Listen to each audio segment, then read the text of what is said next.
ಸ್ತೋತ್ರ. ಯೇಸುವಿನ ನಾಮದಲ್ಲಿ ನಿಮ್ಮೆಲ್ಲರನ್ನು ಈ ವಾಕ್ಯವನ್ನು ಕೇಳಲು ಆಹ್ವಾನಿಸುತ್ತೇನೆ. ಪ್ರೀತಿಯ ಸಹೋದರ ಸಹೋದರರೇ, ನಮ್ಮೆಲ್ಲರಿಗೂ ಒಂದು ಈ ಲೋಕದಲ್ಲಿ ಗುರಿ ಇರುತ್ತದೆ. ಆ ಗುರಿ ತಲುಪಬೇಕಾದರೆ ಈ ಲೋಕದಲ್ಲಿ ಅದಕ್ಕೆ ತಕ್ಕ ಕೆಲಸವನ್ನು ಮಾಡಿದರೆ ಮಾತ್ರ ನಾವು ಗುರಿಯನ್ನು ತಲುಪಬಹುದು. ತಕ್ಕ ರೀತಿಯಲ್ಲಿ ನಾವು ಯೋಚನೆ ಮಾಡಿದಾಗ ಮತ್ತು ಅದಕ್ಕೆ ತಕ್ಕ ರೀತಿಯಲ್ಲಿ ನಾವು ಕೇಳಿದಾಗ, ಅದಕ್ಕೆ ತಕ್ಕ ಸಮಯವನ್ನು ಕೊಟ್ಟಾಗ ಅಲ್ಲಿ ನಮಗೆ ದೇವರ ಆಶೀರ್ವಾದಗಳು ಇಳಿದು ಬರುತ್ತದೆ ಎಂಬುದನ್ನು ನಾವು ನೋಡ್ತೀವಿ. ಪ್ರೀತಿಯ ಸಹೋದರ ಸಹೋದರರೇ, ಹಲ್ಲೆಲೂಯಾ. ದೇವಾದ ದೇವನೇ ಸ್ತೋತ್ರ, ರಾಜಾದಿರಾಜನೇ ಸ್ತೋತ್ರ, ನಿಮಗೆ ವಂದನೆ. ದೇವರು ನಮಗೆ ಅಗಾಧವಾಗಿ ನಮ್ಮನ್ನು ಪ್ರೀತಿ ಮಾಡಿದ್ದಾರೆ ಎಂಬುದನ್ನು ನೋಡ್ತೇವೆ. ನೋಡಿ, ಇಲ್ಲಿ ನಾನು ಓದ್ತೀನಿ, ಮತ್ತಾಯನ ಬರೆದ ಶುಭ ಸಂದೇಶದಲ್ಲಿ 13ನೇ ಅಧ್ಯಾಯ ವಾಕ್ಯ 14ರಿಂದ ಓದುತ್ತೇನೆ, ಕೇಳಿ. ಹಲ್ಲೆಲೂಯಾ. ಪ್ರವಾದಿ ಯೆಶಾಯನ ಈ ಪ್ರವಚನ ಅವರಲ್ಲಿ ಈಡೇರುತ್ತದೆ. ಕೇಳಿ ಕೇಳಿಯೂ ಗ್ರಹಿಸರು, ನೋಡಿ ನೋಡಿಯೂ ಕಾಣರು. 15ನೇ ವಚನ, ಈ ಜನರ ಹೃದಯ ಈ ಲೋಕದಲ್ಲಿ ಕಲ್ಲಾಗಿದೆ, ಕಿವಿ ಮಂದವಾಗಿದೆ, ಕಣ್ಣು ಮಬ್ಬಾಗಿದೆ. ಇಲ್ಲದಿದ್ದರೆ ಇವರ ಕಣ್ಣು ಕಾಣುತ್ತಾ, ಕಿವಿ ಕೇಳುತ್ತಾ, ಹೃದಯ ಗ್ರಹಿಸುತ್ತಾ ನನ್ನತ್ತ ತಿರುಗುತ್ತಿದ್ದರು. ದೇವರಾದ ನಾನಿವರನ್ನು ಸ್ವಸ್ಥ ಮಾಡುತ್ತಿದ್ದೆನು. ನೀವಾದರೂ ಭಾಗ್ಯವಂತರು. ನಿಮ್ಮ ಕಣ್ಣುಗಳು ಕಾಣುತ್ತವೆ, ಕಿವಿಗಳು ಕೇಳುತ್ತವೆ. ಎಷ್ಟೋ ಪ್ರವಾದಿಗಳು ಈ ಸತ್ಪುರುಷರು ನೀವು ನೋಡುವುದಕ್ಕೂ ಕೇಳುವುದಕ್ಕೂ ಅಪೇಕ್ಷಿಸಿದರು, ಆದರೆ ಅವರು ನೋಡಲು ಇಲ್ಲ, ಕೇಳಲು ಇಲ್ಲ. ಪ್ರೀತಿಯ ಸಹೋದರ ಸಹೋದರಿಯರೇ, ಈ ಲೋಕದಲ್ಲಿ ನಾವು ನೋಡುವಾಗ ಎಷ್ಟೋ ಜನರು ಹುಟ್ಟುತ್ತಾರೆ, ಮರಣ ಹೊಂದುತ್ತಾರೆ, ಮತ್ತೆ ಹುಟ್ಟುತ್ತಾರೆ. ಆದರೆ ದೇವರ ಕಾರ್ಯದಲ್ಲಿ ಯಾರು ಹುಟ್ಟಿದಾರೋ, ದೇವರು ಹೇಳ್ತಾರೆ, ಕೇಳಿ ಕೇಳಿಯೂ ಗ್ರಹಿಸರು ಈ ಮನುಜನು ನನ್ನ ಅರ್ಥಗಳನ್ನು, ನೋಡಿ ನೋಡಿಯೂ ಕಾಣರು. ನೋಡ್ತಾರೆ, ಅವರಿಗೆ ಕಾಣರು ಇವರು. ಎಷ್ಟೇ ಗ್ರಹಿಸಿದರು, ಕೇಳಿದರು, ಈ ಕಿವಿಯಲ್ಲಿ ಕೇಳಿ ಆ ಇನ್ನೊಂದು ಕಿವಿಯಲ್ಲಿ ಬಿಟ್ಟು ಬಿಡುತ್ತಾರೆ ಈ ಮನುಜನು. ಎಷ್ಟು ನೋಡಿ ನೋಡಿಯೂ ಕಾಣರು ನಾನು ಪಟ್ಟ ಪರಿಸ್ಥಿತಿಯನ್ನು. ನನಗೆ ಈ ಲೋಕದಲ್ಲಿ ಹುಟ್ಟಿದಾಗ, ನಾನು ಈ ಲೋಕದಲ್ಲಿ ಸಾಕ್ಷಿಯಾಗಿ ನನ್ನ ತಂದೆ ಈ ಲೋಕಕ್ಕೆ ಕಳಿಸಿದಾಗ, ಅವರ ಚಿತ್ತವನ್ನು ನೆರವೇರಿಸಲು ಕಳಿಸಿದಾಗ, ಮಾನವನ ಗುಣಗಳನ್ನು ಬದಲಾಯಿಸಲು ಕಳಿಸಿದಾಗ, ಮಾನವನ ಎಲ್ಲ ಕ್ರಿಯೆಗಳನ್ನು ಬದಲಾಯಿಸಿ ನೀನು ಬರಬೇಕೆಂದು ಕಳಿಸಿದಾಗ, ಅದೇ ಮಾನವರು ನನಗೆ ವಿರುದ್ಧವಾಗಿ ನನ್ನನ್ನು ಕೊಲ್ಲಲು ಬಂದಾಗ ಹಲವಾರು ಮಕ್ಕಳು ಅಲ್ಲಿ ಕೊಲ್ಲಲ್ಪಟ್ಟರು ಎಂಬುದನ್ನು ನಾವು ನೋಡ್ತೇವೆ. ಪ್ರೀತಿಯ ಸಹೋದರ ಸಹೋದರಿಯರೇ, ಏಕೆಂದರೆ ಈ ಜನರ ಹೃದಯ ಕಲ್ಲಾಗಿದೆ, ಇವರ ಕಣ್ಣುಗಳು ಮಬ್ಬಾಗಿದೆ, ಇವರ ಕಿವಿಗಳು ಕೇಳಿಸ್ತಾ ಇಲ್ಲ ಇವರಿಗೆ. ಹಲವಾರು ಪ್ರವಾದಿಗಳು ಇವರಿಗೆ ಹೇಳಿದರು. ಯೆಶಾಯ ಪ್ರವಾದಿಯಲ್ಲಿ ನಾವು ಕೇಳುತ್ತೇವೆ, ಒಬ್ಬ ಕನ್ಯೆಯಲ್ಲಿ ಒಬ್ಬ ಮನುಜನು ಈ ಲೋಕಕ್ಕೆ ಹುಟ್ಟುವನು, ಅವನು ಚಿರಕಾಲವಲ್ಲ ಕಾಲಕ್ಕೂ ಆಳುವನು, ಆತನಿಂದ ಜನರ ಬದಲಾವಣೆಗಳು ಕಾಣುವುದು ಎಂಬುದನ್ನು ನಾವು ಓದಿದ್ದೇವೆ. ಪ್ರೀತಿಯ ಸಹೋದರ ಸಹೋದರಿಯರೇ, ಆದರೆ ಈ ಜನರ ಹೃದಯ ಕಲ್ಲಾಗಿದೆಯಲ್ಲ, ಕಿವಿ ಮಂದವಾಗಿದೆಯಲ್ಲ, ಕಣ್ಣು ಮಬ್ಬಾಗಿದೆಯಲ್ಲ. ಇಲ್ಲದಿದ್ದರೆ ಇವರ ಕಣ್ಣು ಕಾಣ್ತಾ ಇತ್ತು, ಕಿವಿ ಕೇಳ್ತಾ ಇತ್ತು. ನೋಡಿ, ಇವರ ಕಣ್ಣು ಕಾಣಿದರು, ಇವರ ಕಿವಿ ಕೇಳಿಸಿದರು, ಇವರ ಎಲ್ಲ ಕಾರ್ಯಗಳಲ್ಲಿ ಇವರ ಹೃದಯ ಚೆನ್ನಾಗಿದ್ದರು. ಆದರೆ ಇವರ ಹೃದಯ ನನ್ನನ್ನು ಆಲಿಸುತ್ತಿಲ್ಲ, ನನ್ನ ಕಾರ್ಯಗಳನ್ನು ಪಾಲಿಸದೇ ಇರುವವರು ಇದ್ದಾರೆ. ಕ್ರಿಸ್ಮಸ್ ಹಬ್ಬ ಬಂದಾಗ ಮಾತ್ರ ಹೃದಯದ ಕಳವಳ, ಮನಸ್ಸಿನ ಕಳವಳ, ನಿನ್ನ ಕಿವಿಯಲ್ಲಿ ಕೇಳಿ ಇಟ್ಟುಕೊಂಡು ಆ ತಿಂಗಳಾದ ಮೇಲೆ ಎಲ್ಲ ಬಿಟ್ಟು ಬಿಡುವುದಲ್ಲ. ಪ್ರೀತಿಯ ಸಹೋದರ ಸಹೋದರರೇ, ಕ್ರಿಸ್ಮಸ್ ಹಬ್ಬದಲ್ಲಿ ನೀನು ಯಾವ ರೀತಿಯಾಗಿ ಈ ವರ್ಷದಲ್ಲಿ ಕೇಳಿದ ವಾಕ್ಯಗಳನ್ನು, ಆಲಿಸಿದ ವಾಕ್ಯಗಳು ನಿನ್ನ ಹೃದಯದಲ್ಲಿ ಇದೆಯಾ ನೋಡು. ಕ್ರಿಸ್ಮಸ್ ಹಬ್ಬದಲ್ಲಿ ಮಾತ್ರ ನೀನು ಬಂದು ವಾಕ್ಯ ಕೇಳಿ ಆ ಒಂದು ದಿವಸ ಮಾತ್ರ ಧ್ಯಾನಿಸಿ ಪುನಃ ಬರುವ ವರ್ಷದವರೆಗೆ ನೀನು ಬರಲಿಲ್ಲ ದೇವಾಲಯಕ್ಕೆ, ಸಭೆಗೆ ಎಂದರೆ ಏನು ಪ್ರಯೋಜನ? ದೇವರು ಹೇಳ್ತಾರೆ, ನಿನ್ನ ಕಿವಿ ಕೇಳುತ್ತಾ ಕೇಳುತ್ತಾ ಈಗ ನೀನು ಗ್ರಹಿಸುತ್ತಾ ವಾಕ್ಯಗಳು ನಿನ್ನಲ್ಲಿ ಬೇರೂರಬೇಕು. ಆಗ ನಾನು ಶಾಶ್ವತವಾಗಿ ನಿನ್ನಲ್ಲಿ ನೆಲೆಸಿ ನಿನ್ನ ಜೀವನವನ್ನು ಒಂದು ರೂಪು ಅಂದರೆ ಒಂದು ಶಿಸ್ತಿನಿಗೆ ತರಲು ನನ್ನ ಪ್ರಯತ್ನಗಳು ನಾನು ಮಾಡುತ್ತಿದ್ದೇನೆ. ನಿನ್ನ ಕಣ್ಗಳಿಂದ ನೀನು ಸರಿಯಾದ ರೀತಿ ನೋಡು. ನಿನ್ನ ಕಣ್ಗಳು ಪಾಪಮಯ ಜೀವನಕ್ಕೆ ಬಿಡಬೇಡ, ವೇದನೆಗೆ ಬಿಡಬೇಡ, ಚಿಂತೆಗೆ ಬಿಡಬೇಡ. ಇದೇ ದೇವರಿಗೆ ಇಷ್ಟ. ಪ್ರೀತಿಯ ಸಹೋದರ ಸಹೋದರಿಯರೇ, ದೇವರು ನಿನ್ನ ಹೃದಯವನ್ನು ನೋಡ್ತಾರೆ, ಕಣ್ಗಳನ್ನು ನೋಡ್ತಾರೆ, ನಿನ್ನ ಕರಗಳನ್ನು ನೋಡ್ತಾರೆ, ನಿನ್ನ ಶರೀರವನ್ನು ನೋಡ್ತಾರೆ. ಇದು ದೇವರು ನೋಡ್ತಾರೆ. ಮಾನವನು ನೋಡಬಹುದು ಎಷ್ಟು ಮಾತ್ರ ಈ ಪ್ರಪಂಚದಲ್ಲಿ ಮಾತ್ರ, ಆದರೆ ದೇವರ ಕಾರ್ಯವು ಶಾಶ್ವತವಾದದ್ದು ಎಂಬುದನ್ನು ನಾವು ನೋಡ್ತೇವೆ. ಪ್ರೀತಿಯ ಸಹೋದರ ಸಹೋದರರೇ, ಹಲ್ಲೆಲೂಯಾ. ಇವರು ನನ್ನತ್ತ ತಿರುಗಿದ್ದರೆ, ಈ ಜನರು 2000 ವರ್ಷದ ಹಿಂದೆಯೇ ನಾನು ಬಂದೆ, ನನ್ನ ಹತ್ರ ತಿರುಗಿದ್ದರೆ ನಾನು ಎಂದೋ ಇವರನ್ನು ಸ್ವಸ್ಥ ಮಾಡುತ್ತಿದ್ದೆ, ಎಂದೋ ಇವರನ್ನು ಗುಣಪಡಿಸುತ್ತಿದ್ದೆ, ಎಂದೋ ಇವರ ಕುಟುಂಬಗಳು ಆಶೀರ್ವಾದವಾಗುತ್ತಿದ್ದವು, ಎಂದೋ ಇವರ ಕಷ್ಟಗಳು ಮಾಯವಾಗುತ್ತಿತ್ತು, ಎಂದೋ ಇವರು ನನ್ನ ಜೊತೆ ಯಾವಾಗಲೂ ಇರುತ್ತಿದ್ದರು. ಆದರೆ ಇವರು ಕಿವಿಗಳನ್ನು ಕೇಳಿಲ್ಲ, ಹೃದಯ ಗ್ರಹಿಸಲಿಲ್ಲ, ಕಣ್ಣುಗಳು ಗ್ರಹಿಸಲಿಲ್ಲ, ಮಂದ ಕಿವಿಗಳು ಇವರದು ಎಂದು ದೇವರು ಹೇಳ್ತಾರೆ. ಪ್ರೀತಿಯ ಸಹೋದರ ಸಹೋದರಿ, ಆಲೋಚನೆ ಮಾಡಿ ನೋಡಿ ಪ್ರಿಯರೇ, ನಿಮ್ಮ ಕಿವಿಗಳನ್ನು ಯಾವ ರೀತಿಯಾಗಿ ದೇವರ ವಾಕ್ಯವನ್ನು ಕೇಳಿ, ಎಷ್ಟು ಕೇಳಿ ಕೇಳಿ ಕೇಳಿ ಅದು ನಿಮ್ಮಲ್ಲಿದೆಯಾ? ಅದು ಫಲ ಕೊಡ್ತಾ ಇದೆಯಾ? ಅದು ಸಫಲವಾಗಿದೆಯಾ? ಇಲ್ಲ. ಸಫಲ ಕೊಡ್ತಾ ಇದ್ದರೆ ಜನಗಳಲ್ಲಿ ಕುಂದು ಕೊರತೆಗಳು, ಸಾಲ ಬಾಧೆಗಳು, ವೇದನೆಗಳು ಇರ್ತಾ ಇರಲಿಲ್ಲ. ಯಾವಾಗ ನಾವು ಸಭೆಗೆ ಹೋಗಿ ವಾಕ್ಯವನ್ನು ಕೇಳುತ್ತೇವೆ, ಆ ವಾಕ್ಯವನ್ನು ಆಲಿಸುತ್ತಾ ಕಿವಿಯಲ್ಲಿ ಧ್ಯಾನಿಸುತ್ತಾ ನಿನ್ನ ರಕ್ತದ ಕಣಗಳಲ್ಲಿ ನಿನ್ನಲ್ಲಿ ಬೆಳೆದಾಗ ನಿನ್ನಲ್ಲಿ ಬರುವ ಎಲ್ಲ ಶಾಪಗಳು, ವೇದನೆಗಳು, ತೊಂದರೆ, ತೊಡಕುಗಳು ನೀಗಿ ಹೋಗ್ತದೆ. ಪ್ರೀತಿಯ ಸಹೋದರ ಸಹೋದರರೇ, ಯಾವಾಗ ಕಿವಿಯಲ್ಲಿ ಗ್ರಹಿಸಿ ಕೇಳಿ ಈ ಕಡೆ ಕಿವಿಗೆ ಬಿಟ್ಟು ಬಿಟ್ಟರೆ ಪ್ರಯೋಜನವಿಲ್ಲದ ಕುಟುಂಬಗಳಾಗಿ ನಮ್ಮ ಕುಟುಂಬಗಳು ಮಾರ್ಪಡುತ್ತವೆ. ಏಕೆಂದರೆ ನಾವು ವಾಕ್ಯವನ್ನು ಕೇಳಿ ಬಲಗೊಂಡಾಗ ಆ ವಾಕ್ಯದಲ್ಲಿ ಜೀವವುಳ್ಳ ವಾಕ್ಯಗಳು, ಅಕ್ಕರೆ ಉಳ್ಳ ವಾಕ್ಯಗಳು, ಸಕ್ಕರೆಯ ವಾಕ್ಯಗಳು. ಪ್ರೀತಿಯ ಸಹೋದರ ಸಹೋದರರೇ, ಆ ವಾಕ್ಯಗಳಲ್ಲಿ ನಾವು ಬೆಳೆಯಲು ದಿನನಿತ್ಯವೂ ಏಕೆ ಇಷ್ಟು 2000 ವರ್ಷವಿದ್ದರೂ ಆ ನಮ್ಮಲ್ಲಿ ಬದಲಾವಣೆಗಳು ಯಾವ ರೀತಿ ಬಂದಿದೆ, ಆ ಬದಲಾವಣೆಗಳ ಕೃಪೆಯು ಯಾವ ರೀತಿ ಬೆಳೆಯುತ್ತಾ ಇದೆ, ನಾವು ಸಭೆಯಲ್ಲಿ ಯಾವ ರೀತಿ ಬೆಳೆಯುತ್ತಿದ್ದೇವೆ. ಆಲಯಕ್ಕೆ ಭಾನುವಾರ ಹೋದಾಗ ಆಲಯದಲ್ಲಿ ಹೋಗ್ತಾ ಇರಬೇಕಾದ್ರೆ ಇಷ್ಟು ವರ್ಷವಾದರೂ ಆ ಬೈಬಲ್ ಗ್ರಂಥದ ಪ್ರವಚನಗಳು ನನ್ನಲ್ಲೇ ಇಲ್ಲವಲ್ಲ. ಯೋಚನೆ ಮಾಡಿ ನೋಡಿ ಪ್ರೀತಿಯ ಸಹೋದರ ಸಹೋದರರೇ, ಒಂದೊಂದು ವಾಕ್ಯವನ್ನು ನೀನು ಧ್ಯಾನಿಸಿ ಕಲಿತಾಗ ನಿನ್ನಲ್ಲಿರುವ ಯಾವುದೇ ಶಾಪಮಯ ಬಂಧನಗಳು ಕುಟುಂಬಗಳಿಂದ ಬಿಡುಗಡೆಯಾಗುತ್ತದೆ. ನಿನ್ನ ಸಾಲ ಬಾಧೆಗಳು ಕಂಪ್ಲೀಟ್ ಆಗುತ್ತದೆ. ನಿನಗೆ ವಿರುದ್ಧವಾಗಿ ಬರುವವರು ಅವರು ಒಂದು ದಾರಿಯಲ್ಲಿ ಬಂದರೆ 7 ದಾರಿಯಲ್ಲಿ ಅವರು ಓಡಿ ಹೋಗುವರು ಎಂಬುದನ್ನು ನೀವು ಮರೆಯಬೇಡಿ. ಪ್ರೀತಿಯ ಸಹೋದರ ಸಹೋದರರೇ, ದೇವರಲ್ಲಿ ನಾವು ನಿಷ್ಠಾ ವ್ಯಕ್ತಿಗಳಾಗಿ ಇದ್ದು ದೇವರ ಕೃಪೆಯಲ್ಲಿ, ದೇವರ ಕರುಣೆಯಲ್ಲಿ, ದೇವರ ಭರವಸೆಯಲ್ಲಿ ನಾವು ಇರಬೇಕೆಂಬುದೇ ದೇವರಿಗೆ ಇಷ್ಟ. ಪ್ರೀತಿಯ ಸಹೋದರ ಸಹೋದರರೇ, ದೇವರು ಎಂದಿಗೂ ನಮ್ಮನ್ನು ಕೈ ಬಿಡುವುದಿಲ್ಲ.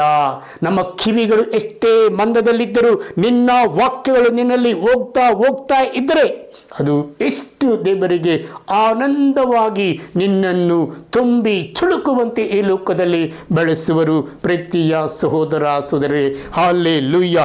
ದೇವಾದ ದೇವನೇ ಸ್ತೋತ್ರ, ರಾಜಾದಿರಾಜನೇ ಸ್ತೋತ್ರ.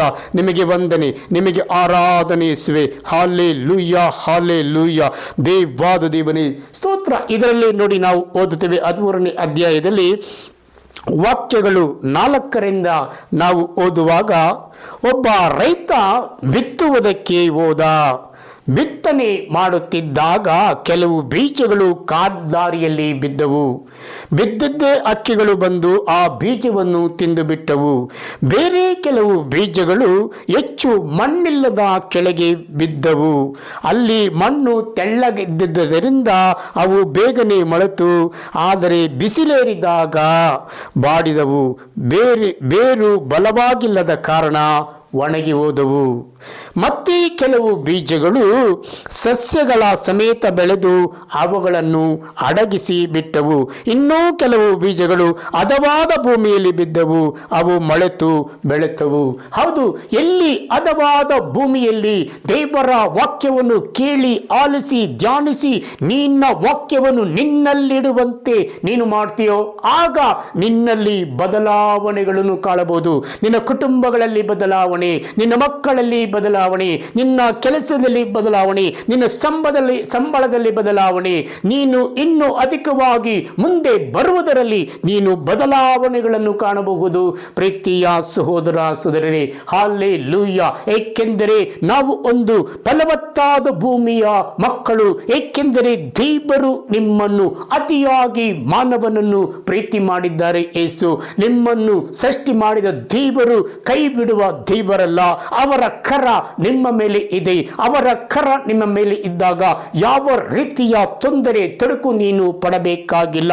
ಅವರು ನಿನ್ನನ್ನು ಆಶೀರ್ವದಿಸುವ ದೇವರು. ಕರ್ತನು ನಿಮ್ಮನ್ನು ಕೈ ಹಿಡಿದು ಎತ್ತಿ ನಿಮ್ಮನ್ನು ಆಶೀರ್ವದಿಸುವನು. ಪ್ರೀತಿಯ ಸಹೋದರ ಸಹೋದರಿ, ದೇವರ ಕಾರ್ಯದಲ್ಲಿ ಆ ಬೀಜವನ್ನು ಎರಚುವಾಗ ಕೆಲ ಬೀಜಗಳು ಎಲ್ಲೇ ಬೀಳಲಿ, ಆದರೆ ದೇವರ ಆಶೀರ್ವಾದ ನಿನ್ನ ಮೇಲಿದ್ದರೆ ನಿನ್ನ ಕುಟುಂಬದಲ್ಲಿ ದೇವರ ಮಹಿಮೆ ಯಾವಾಗಲೂ ಮೊಳಗುತ್ತದೆ. ಪ್ರೀತಿಯ ಸಹೋದರ ಸಹೋದರಿ, ಹಲ್ಲೆಲೂಯಾ, ಹಲ್ಲೆಲೂಯಾ. ದೇವಾದ ದೇವನೇ ಸ್ತೋತ್ರ, ರಾಜಾದ ರಾಜನೇ ಸ್ತೋತ್ರ. ಅಪ್ಪ, ನಿಮಗೆ ವಂದನೆ, ನಿಮಗೆ ಆರಾಧನೆ. ಅದರಲ್ಲಿ ನಾವು 13ನೇ ಅಧ್ಯಾಯದಲ್ಲಿ ನಾವು ನೋಡ್ತೇವೆ, 44ನೇ ವಾಕ್ಯದಿಂದ 40 ವಾಕ್ಯವನ್ನು ಓದುತ್ತೇನೆ ಕೇಳಿ. ಸ್ವರ್ಗ ಸಾಮ್ರಾಜ್ಯವನ್ನು ಹೊಲದಲ್ಲಿ ಉಳಿಟ್ಟ ನಿಧಿಗೆ ಹೋಲಿಸಬಹುದು. ಇದನ್ನು ಒಬ್ಬನು ಪತ್ತಿ ಹಚ್ಚಿ ಅಲ್ಲಿಯೇ ಮುಚ್ಚಿಡುತ್ತಾನೆ. ತನಗಾದ ಸಂತೋಷದಿಂದ ಹೋಗಿ ತನಗೆ ಇದ್ದು ಬಂದುದನ್ನು ಮಾರಿ ಈ ಹೊಲ ಕೊಂಡುಕೊಳ್ಳುತ್ತಾನೆ. ಹೌದು ಪ್ರೀತಿಯ ಸಹೋದರ ಸರಿ, ಸ್ವರ್ಗ ಸಾಮ್ರಾಜ್ಯ ಹೊಲವು ಒಂದು ಹೂಳಿಟ್ಟ ನಿಧಿಗೆ ಹೋಲಿಸಬಹುದು. ಇದನ್ನು ಒಬ್ಬಾತನು ಪತ್ತೆ ಹಚ್ಚಿ ಅಲ್ಲೇ ಮುಚ್ಚಿಡುತ್ತಾನೆ. ತನಗಾದ ಸಂತೋಷದಿಂದ ಹೋಗಿ ತನಗೆ ಇದ್ದುದೆಲ್ಲವನ್ನು ಆತನು ಮಾರಿ ಆ ಹೊಲವನ್ನು ಕೊಂಡುಕೊಳ್ಳುತ್ತಾನೆ. ಇದು ಹಾಗೆಯೇ ಪ್ರೀತಿಯ ಸಹೋದರ ಸರಿ, ಒಬ್ಬೊಬ್ಬ ಮನುಷ್ಯನಲ್ಲಿ ದೇವರ ಪ್ರೀತಿಯನ್ನು, ದೇವರ ಮಮತೆಯನ್ನು ಹೆಚ್ಚಿಸಿಕೊಳ್ಳಬೇಕು. ಈ ಕ್ರಿಸ್ಮಸ್ ಹಬ್ಬದಲ್ಲಿ ಮಾತ್ರ ನಾವು ನಮ್ಮನ್ನು ಅತಿಯಾಗಿ ದೇವರಿಗೆ ಕೊಟ್ಟು ವಾಕ್ಯಕ್ಕೆ ಆಲಿಸಿ ಧ್ಯಾನಿಸಿ ಇನ್ನೊಂದು 11 ತಿಂಗಳು ಬಿಟ್ಟರೆ ಪ್ರಯೋಜನವಿಲ್ಲ. ಯಾವಾಗ ಈಗ ನೀನು ಕ್ರಿಸ್ಮಸ್ನಲ್ಲಿ ಆ ವಾಕ್ಯವನ್ನು ಕೇಳುತ್ತೀಯೋ ಅದೇ ರೀತಿಯಾಗಿ ಪ್ರತಿ ವಾರ, ಪ್ರತಿ ಶುಕ್ರವಾರ, ಪ್ರತಿ ಭಾನುವಾರ ದೇವಾಲಯಕ್ಕೆ ಹೋಗಿ, ಸಭೆಗಳಿಗೆ ಹೋಗಿ, ಸಭೆಯಲ್ಲಿ ಧ್ಯಾನಿಸು ಆ ವಾಕ್ಯಗಳನ್ನು. ಆ ವಾಕ್ಯವನ್ನು ಧ್ಯಾನಿಸಿದಾಗ ಆ ವಾಕ್ಯದ ಅರಿವು ನಿನಗೆ ಆಗುತ್ತದೆ. ಆ ವಾಕ್ಯದ ಜೀವ ನಿನಗೆ ಬರುತ್ತದೆ. ದೇವರ ಮಹಿಮೆ ನಿನ್ನಲ್ಲಿ ಬೆಳಗುತ್ತದೆ. ದೇವರ ಮಹಿಮೆ ನಿನ್ನಲ್ಲಿ ಬೆಳಗುವಾಗ ನಿನ್ನ ಕುಟುಂಬದಲ್ಲಿ ದೇವರ ಆಶೀರ್ವಾದ ಪ್ರತಿ ದಿವಸವೂ, ಪ್ರತಿ ವಾರವೂ, ತಿಂಗಳು ಹೋದಾಗಲೆಲ್ಲ ಅದು ಉನ್ನತ ಸ್ಥಿತಿಗೆ ಬರುತ್ತದೆ ಎಂಬುದನ್ನು ನಾನು ಹೇಳಬಲ್ಲೆ. ಪ್ರೀತಿಯ ಸಹೋದರ ಸಹೋದರರೇ, ಹಲ್ಲೆಲೂಯಾ, ಹಲ್ಲೆಲೂಯಾ. ಓ ದೇವಾದ ದೇವನೇ ಸ್ತೋತ್ರ. ಅದರಲ್ಲಿ 31ನೇ ವಾಕ್ಯವನ್ನು ಓದುತ್ತೇನೆ ಕೇಳಿ. ಯೇಸು ಸ್ವಾಮಿ ಇನ್ನೊಂದು ಸಾಮತೆಯನ್ನು ಹೇಳಿದರು. ಸ್ವರ್ಗ ಸಾಮ್ರಾಜ್ಯ ಒಂದು ಸಾಸಿವೆ ಕಾಳನ್ನು ಹೋಲುತ್ತದೆ. ಈ ಕಾಳನ್ನು ತೆಗೆದುಕೊಂಡು ಹೋಗಿ ರೈತ ತನ್ನ ಹೊಲದಲ್ಲಿ ಬಿತ್ತಿದ ಕಾಳುಗಳಲ್ಲಿ ಅತಿ ಸಣ್ಣದಾದ ಇದನ್ನು ಬಿತ್ತಿದಾಗ ಎಲ್ಲ ಸಸಿಗಳಿಗಿಂತಲೂ ದೊಡ್ಡದಾಗಿ ಬೆಳೆದು ಮರವಾಗುತ್ತದೆ. ಆಕಾಶದಲ್ಲಿ ಹಾರಾಡುವ ಪಕ್ಷಿಗಳು ಬಂದು ಇದರ ರೆಂಬೆಗಳಲ್ಲಿ ಗೂಡು ಕಟ್ಟಿ ವಾಸಿಸುತ್ತವೆ. ಹೌದು ಪ್ರೀತಿಯ ಸಹೋದರ ಸಹೋದರಿ, ಈ ಸಾಸಿವೆ ಕಾಳು ಸಣ್ಣದಿದ್ದರೂ ಅದನ್ನು ಹೋಗಿ ಮಣ್ಣಿನಲ್ಲಿ ನೀನು ಹಾಕಿ ಒಳ್ಳೆಯ ನೀರು ಹಾಕಿ ಅದು ಮೊಳೆತು ಅದು ಗಿಡವಾಗಿ ಮರವಾಗಿ ಬೆಳೆದಾಗ ಆ ಪಕ್ಷಿಗಳು ಬಂದು ಗೂಡನ್ನು ಕಟ್ಟಿ ಅಲ್ಲಿ ವಾಸ ಮಾಡುತ್ತವೆ. ಹೌದು ಪ್ರೀತಿಯ ಸಹೋದರ ಸಹೋದರಿ, ಒಬ್ಬೊಬ್ಬ ಮನುಷ್ಯನು ಸಹ ಒಂದು ಸಾಸಿವೆ ಕಾಳಿಗೆ ಸಮಾನ. ಒಬ್ಬೊಬ್ಬನು ಅದರಂತೆ ಬೆಳೆದು ದೇವರ ವಾಕ್ಯದಲ್ಲಿಯೂ ದೇವರ ನೀತಿಯಲ್ಲೂ ದೇವರ ಮಮತೆಯಲ್ಲೂ ಆತನು ಬೆಳೆಯುತ್ತಾ ಇರಬೇಕಾದರೆ ದೇವರಿಗೆ ಸಂತೋಷವಾಗುತ್ತದೆ, ಕರ್ತನಿಗೆ ಆನಂದವಾಗುತ್ತದೆ. ಪ್ರೀತಿಯ ಸಹೋದರ ಸಹೋದರಿ, ಏಕೆಂದರೆ ದೇವರು ನಿನ್ನಲ್ಲಿ ಬಂದು ವಾಸ ಮಾಡುವಾಗ ಯಾವುದೇ ಸೈತಾನನ ಶಕ್ತಿಗಳು, ಯಾವುದನೇ ಸೈತಾನನ ಕ್ರಿಯೆಗಳು ನಿನ್ನನ್ನು ನಿನ್ನ ಕುಟುಂಬವನ್ನು ಮಕ್ಕಳನ್ನು ಮುಟ್ಟಲು ಸಾಧ್ಯವಿಲ್ಲ. ಯಾವಾಗ ನೀನು ದೇವರ ವಾಕ್ಯದಲ್ಲಿ ಸರಿ ಇಲ್ಲದಿದ್ದರೆ, ದೇವರ ವಾಕ್ಯದಲ್ಲಿ ಸರಿ ಇಲ್ಲದಾಗ ನೋಡಿ ಯಾವ ರೀತಿಯಾಗಿ ಆ ಸಾಸಿವೆ ಕಾಳು ಮರವಾಗಿ ಬೆಳೆದಾಗ ಆ ಪಕ್ಷಿಗಳು ಬಂದು ಗೂಡು ಕಟ್ಟಿ ವಾಸಿಸುತ್ತದೆಯೋ, ನೀನು ಸಹ ಒಳ್ಳೆ ರೀತಿಯಾಗಿ ಇದ್ದಾಗ ಜನರೊಟ್ಟಿಗೆ ದೇವರ ವಾಕ್ಯವನ್ನು ಮಾತನಾಡಿ, ಜನರೊಟ್ಟಿಗೆ ಪ್ರೀತಿಯಿಂದ ಮಾತನಾಡಿ, ಆ ಬೈಬಲ್ ಗ್ರಂಥವನ್ನು ಧ್ಯಾನಿಸಿ ಅದನ್ನು ನೀನು ಬೆಳೆಸಿಕೊಂಡಾಗ ಇತರರು ನಿನ್ನೊಟ್ಟಿಗೆ ಸೇರಿ ಅವರು ನಿನಗೆ ಸಹಾಯ ಮಾಡುವರು. ಪ್ರೀತಿಯ ಸಹೋದರ ಸಹೋದರಿ, ದೇವರು ಎಂದಿಗೂ ನಿಮ್ಮನ್ನು ಕೈ ಬಿಡುವುದಿಲ್ಲ. ದೇವರ ರಾಜ್ಯಕ್ಕಾಗಿ ಈ ಲೋಕದಲ್ಲಿ ಇರುವ ನಾವು ದೇವರ ರಾಜ್ಯಕ್ಕಾಗಿ ನಾವು ದುಡಿದು ತೋರಿಸಿದಾಗ, ದೇವರ ರಾಜ್ಯವು ನಿಮ್ಮೊಟ್ಟಿದ್ದಾಗ, ದೇವರ ಕರುಣೆಯು ನಿಮ್ಮೊಟ್ಟಿಗಿದ್ದಾಗ, ದೇಸು ನಿಮ್ಮೊಟ್ಟಿಗಿದ್ದಾಗ ಈ ಲೋಕದ ಜನರು ಏನು ಮಾಡಬಲ್ಲರು? ನಿನ್ನನ್ನು ಏನು ಮಾಡಲು ಸಾಧ್ಯವಿಲ್ಲ. ಏಕೆಂದರೆ ದೇವರು ಪ್ರೀತಿ ಸ್ವರೂಪಿ, ದೇವರು ಈ ಲೋಕದಲ್ಲಿ ಸಾಕ್ಷಿಯಾಗಿದ್ದಾರೆ. ಅದರಂತೆ ನೀನು ಸಾಕ್ಷಿಯಾಗಬೇಕು. ಈ ಕ್ರಿಸ್ಮಸ್ ಹಬ್ಬದಲ್ಲಿ ಮಾತ್ರ ನೀನು ಸಾಕ್ಷಿಯಾಗಿ ನಿನ್ನಲ್ಲಿರುವ ಹಣ ಖರ್ಚು ಮಾಡಿ ಒಳ್ಳೆಯ ಬಟ್ಟೆ, ಒಳ್ಳೆಯ ಮನೆಗೆ ಬೇಕಾದ ವಸ್ತುಗಳು ಸಂಭ್ರಮದಿಂದ ಮಾಡಿದರೆ ಸಾಲದು. ಆದರೆ ನಿನ್ನ ಹೃದಯವನ್ನು ಆಲೋಚಿಸಿ ಮಾಡು. ನಿನ್ನ ಹೃದಯದಲ್ಲಿ ವಾಕ್ಯವಿದೆಯಾ? ನಿನ್ನ ವಾಕ್ಯ ತುಂಬಿದೆಯೇ? ಈ ಬೈಬಲ್ ಗ್ರಂಥ ಇದೆ, ಈ ಗ್ರಂಥದಲ್ಲಿ ಇಷ್ಟು ವಚನಗಳಿದೆ, ಆ ವಚನಗಳಲ್ಲಿ ಎಷ್ಟು ವಚನಗಳು ನನ್ನಲ್ಲಿದೆ.